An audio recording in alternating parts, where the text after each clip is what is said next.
Ladies and gentlemen, welcome in to Mason's three-race report and playoff picture, hosted by yours truly, Mason. Tonight, it's race 15 of the USCL Division 1 Season 4. We head south to Austin, Texas, to take on the longest track of the season, none other than Circuit of the Americas, but with a twist. We'll get to that later. First, let's start off with Mason's playoff report. So we're going to flash the points up here on the screen. We have 5 drivers currently locked in on wins. We have Joseph and Capo, the 2 most dominant drivers of the year. Then we have Crowdy and Hobbs. That top 4, I think, will all be competing for a regular season championship by season's end. I think they can all win it, realistically. Then we have Nyan, who locked himself in with a win at Auto Club. Then, following them, the guys who are not locked in on wins, we have CHX, who's had a very, very solid season. Very surprising for him.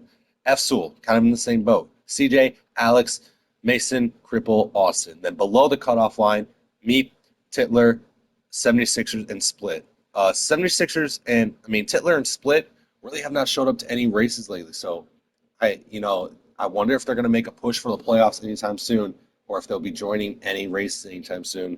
We'd love to have you back, fellas. But Meep and 76ers, 2 guys who are seasoned veterans in the sport and kind of have some down years. Meep had a good run last week. We'll see what happens tonight, though, at the Circuit of the Americas. Down towards the cutoff, Austin, he's actually having a really good year, but there's just so many more drivers above him, forcing him down towards that cutoff line. He's trying to make the playoffs for a second straight year.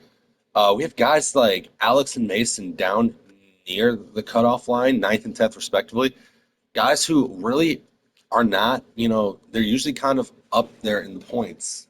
Mason and Alex both had to miss a lot of races this year, but have all had solid results when out there on the track. So their best path to the playoffs right now is just to make races. So that's really all I got right now for the playoff report. Let's get to the pre-race report. So, like I said, this is COTA with a twist. We're going to flash the track map up on the screen right here. We're going to be doing this course in reverse. We did this last night for the Division 2 series. They struggled. It was hectic. It was chaotic.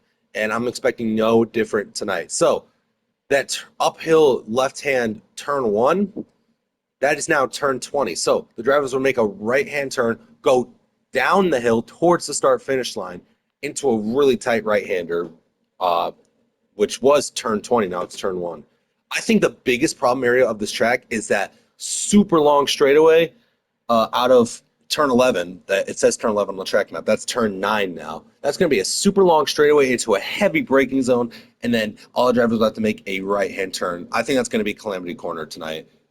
It's going to be a wild one. So let's predict a winner, because this is the bit where I just curse anyone who I predict.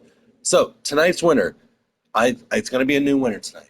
It's going to be who can weather the storm in the chaos. He had a decent run last night in the D2 series, but I think he picks it up today. He's on a new team in his first race with O'Quinn Motorsports. I think CJ gets the job done tonight at Circuit of the Americas, locking himself into the playoffs. Well, that's all for me. It's going to be a wild one.